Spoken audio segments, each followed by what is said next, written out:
The ANC says families of bus crash victims will be able to identify their remains tomorrow. Stats SA blames a failure to attain a proper education as the reason for youth unemployment. A very happy Monday to you. You're watching eNews Direct. I'm Duduzile Ramela. And I'm Sandy Legangose. Good evening. To comment on any of our stories, you can of course find us on Twitter and Facebook. That's at eNews Direct. And tonight's hashtags are ANC bus crash and youth reports. And we start with this. The ANC in Ekurhuleni is trying to piece together what happened in yesterday's horror bus crash that claimed the lives of 10 of its members. This afternoon, regional party leaders and government officials visited the families of some of the deceased. The party has called on the community to support the affected families. Officials say the families will be able to identify the victims' remains tomorrow. Flags to honor those who have fallen, a time of mourning for this community in Katlehong. We are really hurt because most of them are our youth and we are looking forward to them making something out of their future. Some of the survivors have gathered at the local community center. Of the 34 who returned home from the Free State, a few have gone back to Natalspruit Hospital for further treatment. Family members are also here, waiting for word on their loved ones. Among those who've passed on, a leader of COSAS, an ANC affiliate. His colleagues were also passengers. We cannot forget what happened, but we thank God for all those who survived. Officials visited families of the deceased on Monday. We are still awaiting a full report that will share with you as to what exactly happened. So at this point, we don't know what is the cause of the accident. Those in the bus maintain the drivers were swapping seats in transit when the bus veered off the road and rolled. But no official statement about what really happened on the N1 has yet been released. Sikelelwa Mdingi, Katlehong. Meanwhile, the names of the ANC volunteers who died in the bus accident in the Free State yesterday have been announced. Provincial ANC leaders have just addressed the Katlehong community east of Johannesburg. They've confirmed that 10 people died, 5 men and 5 women. Free State in Winbeck, Uspamandla, Gedle, Usimpiwe, Ntapo, Utiseto, Nsilo, Usesi, Mchali, Usana, Sibego, Pigeleli, Malindi, Ukuku, Sithole, Uvusi, Nkabinde, uDaphne, Linda, Uscelo, Keswa. Right, let's cross live now to our reporter Malungelo Boy, who joins us from Katlehong in Gauteng. A very good evening to you, Malu. Just over an hour ago, some of the top brass from the ANC in Gauteng addressing the community of Katlehong and the media. What new did they have to tell us?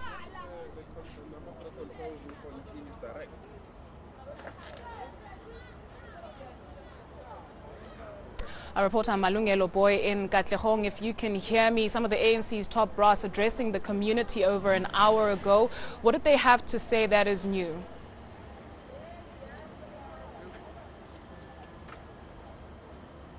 Unfortunately, our reporter Malungelo Boy unable to hear us there. We do apologize for that. That's just technology for you. We do apologize.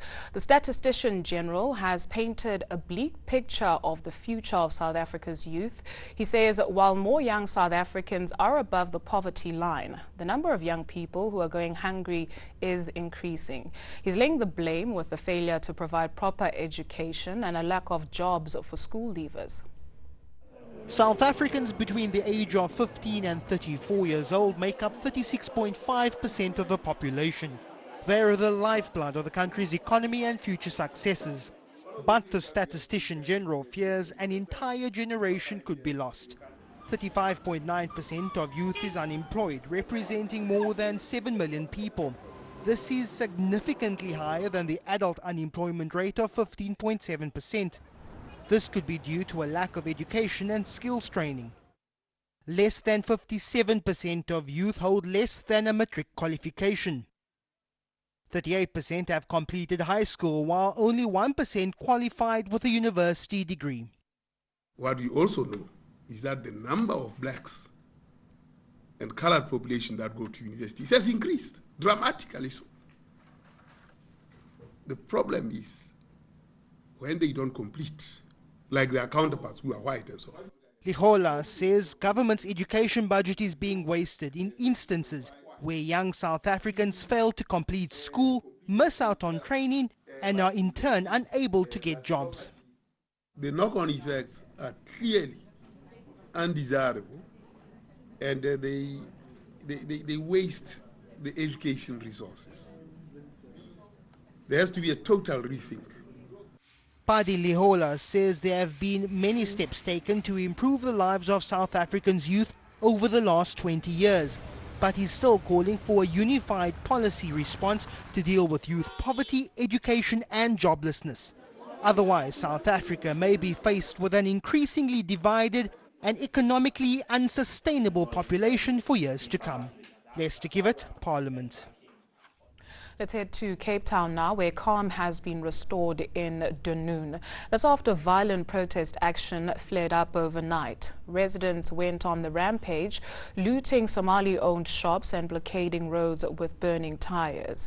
Last week, they marched to the Civic Centre, demanding responses to their housing concerns from the mayor within 7 days. Violence erupted yet again here in Dunoon, this time around with spaza shops looted overnight. 2 weeks ago, residents protested after structures just off the N7 were demolished by city officials. Foreign shop owners packing and leaving the area in fear of their shops being looted again. Some of them say they lost everything. They break the shop last night. And you take all the stuff. And my uncle old shop is now you break it. You take all the stuff, all fridge, anything, every stuff you take it. Now what must I do now? Because I don't have anything. Last week, residents marched to the mayor's office, demanding prompt answers to their housing issues.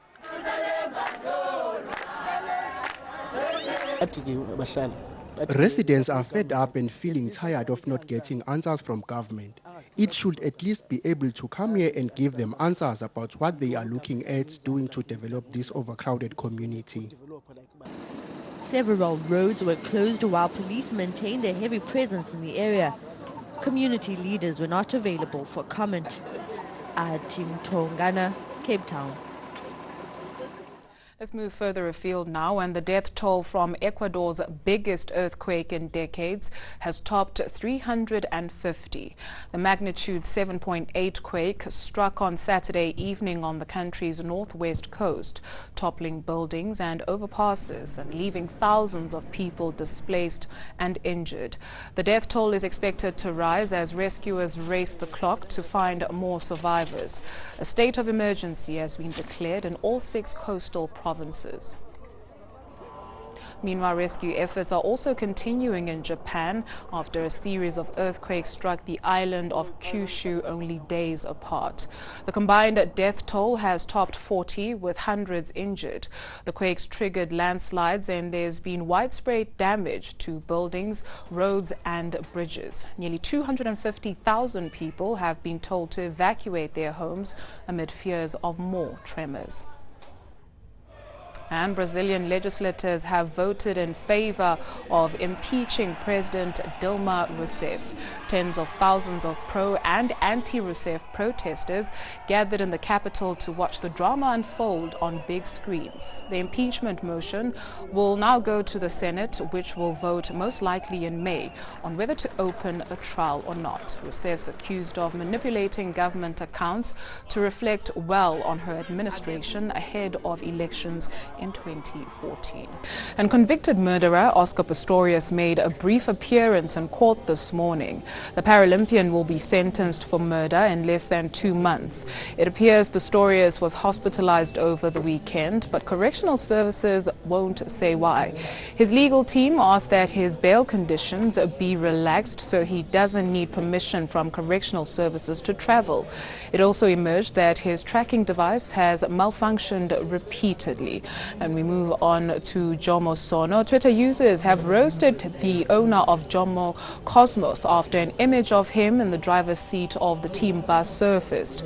Cosmos were due to play Mamelodi Sundowns in an ABSA Premiership match on Saturday evening, and pictures of Sono behind the wheel as his players disembarked from the bus has caused a stir.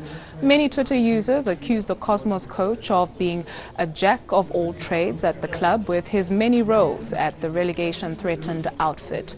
Remember, you can have a say on any of our stories. Do find us on Twitter and Facebook. That's at eNews Direct, or you can head on over to our website. That's eNCA.com/direct. Do stay with us. After the break, we've got your business news as well as your detailed weather forecast. Money matters now, and former Finance Minister Nhlanhla Nene has joined the investment firm Allan Gray as a non-executive director. Nene revealed last week he had a new job but did not give details. He served as Finance Minister from May 2014 until December 2015. Then he was removed from the post by President Jacob Zuma and replaced with ANC backbencher Des van Rooyen.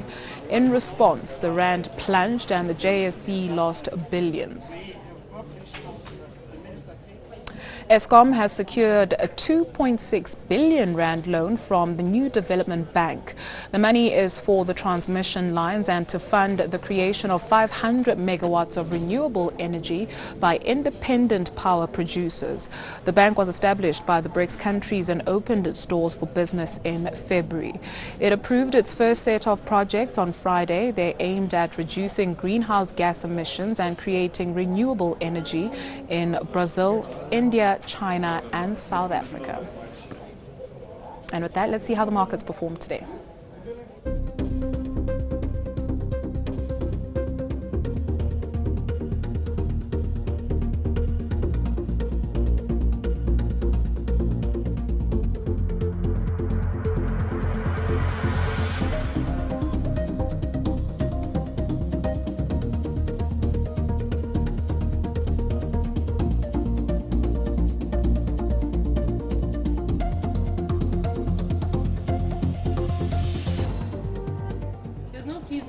Let's check in with the Weather Centre now. Here's Candace.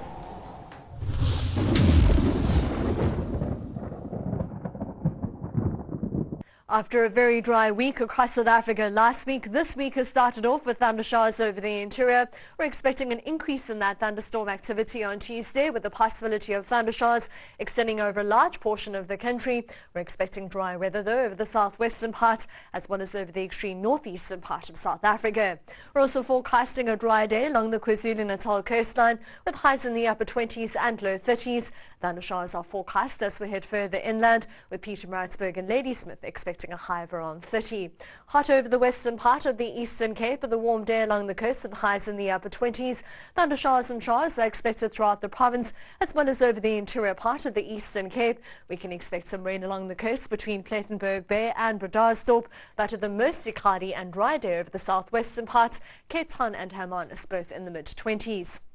Partly cloudy at 26 for Alexander Bay. We'll see most of the highs in the 20s for the Northern Cape, other than Uppington at 31, with the possibility of thunder showers extending through the Northern Cape as well as the Free State, where we can expect a warm Tuesday afternoon. A few showers and thunder showers on the forecast over the western and southern part of the northwest. Mahikeng, Zeerust and Rustenburg all remaining dry in the upper 20s. We're also expecting thunder showers through to Polokwane and Zanin, but with a dry day for the rest of Limpopo as well as into Skukuza with a high of 32 degrees. We'll see a warm Tuesday afternoon for Mpumalanga with up to a 40% chance of thunder showers. In Gauteng, we can expect a slight possibility of thunder showers, 27 degrees for Soweto and Johannesburg, and Pretoria just shy of 30. On Wednesday, a band of thunder showers still extends across South Africa from Uppington all the way through to the Eastern Cape coastline, Partly cloudy at around 30 for Gauteng. And on Thursday, we'll see that band of thunderstorms intensifying and extending through to the northeastern and eastern parts, with a cold front bringing in cooler, cloudy and wet weather for Cape Town at 19. That's all from the Weather Centre for now. Enjoy the rest of your night. Thank you, Candice. Coming up after the break, a South African-German sound fusion is making waves in Berlin.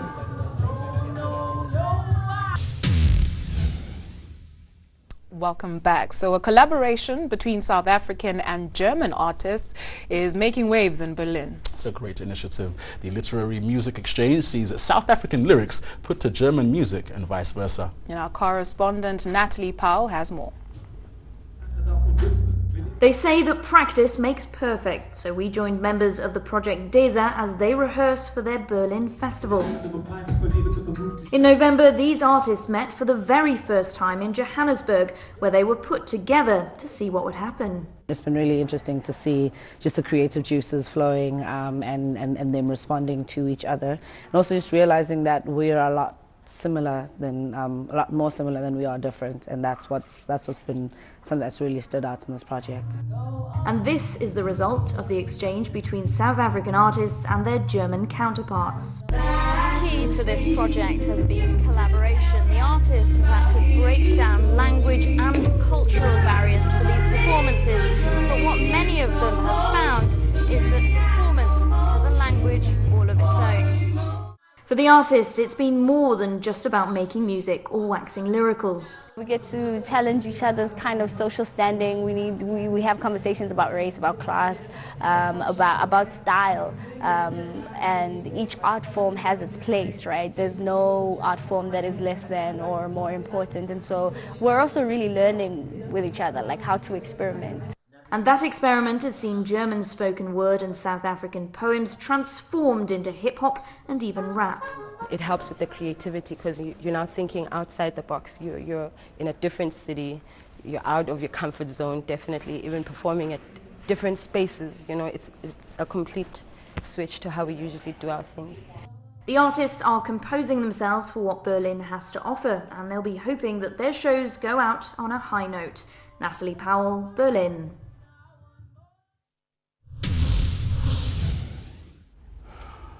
Let's remind you of the day's top stories before we say goodbye. The ANC says families of bus crash victims will be able to identify their remains tomorrow. Stats SA blames a failure to attain a proper education as the reason for youth unemployment. And that's a wrap from the eNews Direct team.